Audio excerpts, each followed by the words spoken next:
नमस्कार, मैं हूँ सुकृति रॉय और आप देख रहे हैं किस्सा पुराण।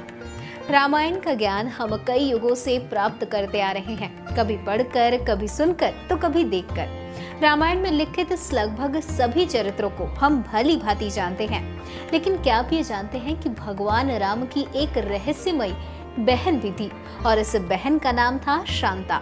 जी हाँ, राजा दशरथ की 3 रानियां कौशल्या, कैकेयी और सुमित्रा थीं। इन तीनों रानियों के 4 पुत्र थे, लेकिन माता कौशल्या ने भगवान राम से पहले बेटी शांता को जन्म दिया था। दक्षिण भारत की रामायण के अनुसार शांता राजा दशरथ और कौशल्या की पुत्री थी, लेकिन पैदा होने के कुछ सालों बाद ही कुछ कारणों से राजा दशरथ ने शांता को अंग देश के राजा रोमपद को दे दिया था। भगवान राम को बड़ी बहन का पालन पोषण राजा रोमपद और उनकी पत्नी वर्षिणी ने किया, जो महारानी कौशल्या की ही बहन अर्थात राम की मौसी थी। इस संबंध में 3 कथाएं हैं। पहली कथा, वर्षिणी निसंतान थी और एक बार अयोध्या में उन्होंने हंसी हंसी में ही बच्चे की मांग की। दशरथ भी मान गए। रघुकुल का दिया गया वचन निभाने के लिए शांता अंगदेश की राजकुमारी बन गई। शांता वेद, कला और शिल्प में पारंगत थी और ये अत्यधिक सुंदर भी कन्या थी। दूसरी, शांता जब पैदा हुई तब अयोध्या में अकाल पड़ गया और 12 सालों तक धरती धूल धूल हो गई। चिंतित राजा को सलाह दी गई कि उनकी पुत्री शांता ही अकाल का कारण है। राजा दशरथ ने अकाल दूर करने के लिए अपनी पुत्री शांता को वर्षिणी को दान कर दिया। उसके बाद शांता कभी अयोध्या नहीं आई। कहते हैं कि दशरथ उसे अयोध्या बुलाने से भी डरते थे, इसलिए कि कहीं फिर से अकाल न पड़ जाए। वहीं तीसरी कथा के अनुसार कुछ लोग मानते थे कि राजा दशरथ ने शांता को सिर्फ इसलिए ही गोद दे दिया था क्योंकि वो लड़की होने की वजह से उनकी उत्तराधिकारी नहीं बन सकती थी। मान्यता अनुसार शांता का विवाह महर्षि विम्बाडक के पुत्र रिंग ऋषि से हुआ। एक बार एक ब्राह्मण अपने क्षेत्र में फसल की पैदावार के लिए मदद करने के लिए राजा रोमपद के पास गया, तो राजा ने उसकी बात पर ध्यान नहीं दिया। अपने भक्त की इस बेइज्जती पर गुस्साए इंद्रदेव ने बारिश नहीं होने दी, जिस वजह से उस जगह सूखा पड़ गया। तब राजा ने रिंग ऋषि को यज्ञ करने के लिए बुलाया।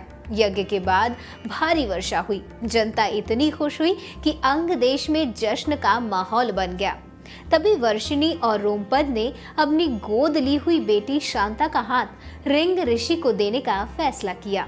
वहीं राजा दशरथ और इनकी तीनों रानियां इस बात को लेकर चिंतित रहती थीं कि पुत्र नहीं होने पर आखिर उत्तराधिकारी कौन बनेगा। इनकी चिंता दूर करने के लिए ऋषि वशिष्ठ ने सलाह देते हुए कहा कि आप अपने दामाद रिंग ऋषि से पुत्रेष्टि यज्ञ करवाएं, इससे पुत्र की प्राप्ति होगी।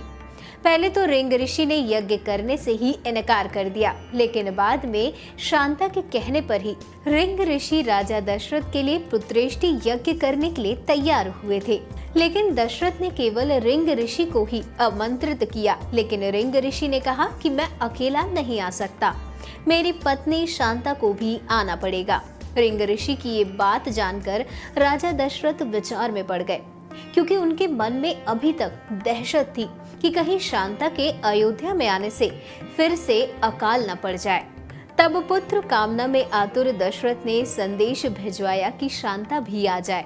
शांता और रिंग ऋषि अयोध्या पहुंचे। शांता के पहुंचते ही अयोध्या में वर्षा होने लगी और फूल बरसने लगे।